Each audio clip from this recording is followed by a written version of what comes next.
قسطوں پر کچھ بھی خریدنا کیسا ہے؟ بہت اہم سوال ہے۔ آج کے زمانے میں قسطوں پر بہت ساری چیزیں خریدی جا رہی ہیں۔ ایک سامان 10,000 روپے کا ہے، مان لیجئے کہ موبائل 10,000 روپے کا ہے، آپ نے قسط پر خریدا، موبائل والے نے کہا کہ ہم یہ 12,000 کا آپ کو دیں گے۔ اب 2,000 روپیہ وہ زیادہ لے رہا ہے اور وہ صاف بتا رہا ہے کہ آپ کیش لیں گے تو ہم 10,000 کا دیں گے اور قسطوں میں لیں گے، ادھار لیں گے تو 12,000 کا دیں گے۔ تو یہ جائز ہے، اس میں کوئی حرج کی بات نہیں ہے۔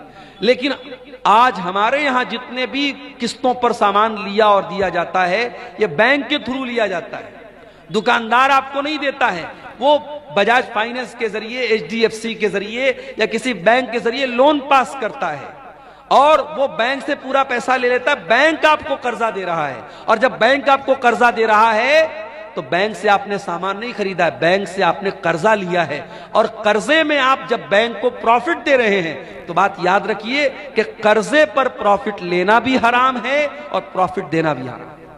اس کو بہت صاف طریقے سے سمجھ لیجئے۔ سامان میں ادھار کی اور نقد کی قیمت الگ ہو سکتی ہے، لیکن آپ کسی سے قرضہ لیں گے تو اس میں اگر کم زیادہ رہے گا تو وہ گناہ کا کام ہے۔ اور آج جتنی بھی فائنانس کی اسکیم ہے سب بینک کے تھرو ہوتی ہے، اور وہ دکاندار بینک سے پورا پیسہ لیتا ہے اور بینک آپ کو ادھار دے رہا ہے، تو اس لیے یہ شکل صحیح نہیں ہے، یہ جائز نہیں ہے۔ دوسری بات یہ کہ بعض انٹرسٹ کہتے ہیں 0% انٹرسٹ، کہتے ہیں صاحب جتنے کا سامان اتنا ہی پیسہ آپ کو دینا ہے، ایکسٹرا نہیں دینا ہے، مگر اس میں کچھ ڈھکے چھپے کچھ خرچے رہتے ہیں، جیسے پروسیسنگ چارج رہتا ہے۔ 10,000 کا آپ موبائل لیں گے، 1,000 روپیہ پروسیسنگ چارج لگے گا۔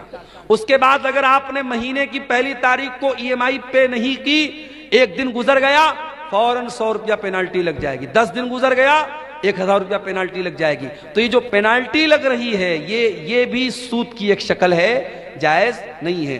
اس لیے ہمارے یہاں جو فائنانس کا جو سسٹم ہے یہ بہت ہی خطرناک ہے شریعت کے اعتبار سے، اور اس میں سود کی شکل موجود ہے۔ ہمیں اور آپ کو اس کو اوائڈ ہی کرنا چاہیے، اس سے پرہیز ہی کرنا چاہیے، یہ بالکل بھی مناسب نہیں ہے، کیونکہ سود کا لینا بھی حرام ہے اور سود کا دینا بھی حرام ہے۔ عورت کو نوکری کرنا چاہیے یا نہیں، سرکاری ہو یا غیر سرکاری؟ عورت نوکری کر سکتی ہے، شرط یہ ہے کہ وہ پردے میں رہ کے نوکری کرے اور اس کی نوکری میں غیر مردوں کے ساتھ انٹریکشن اس کا نہ ہو۔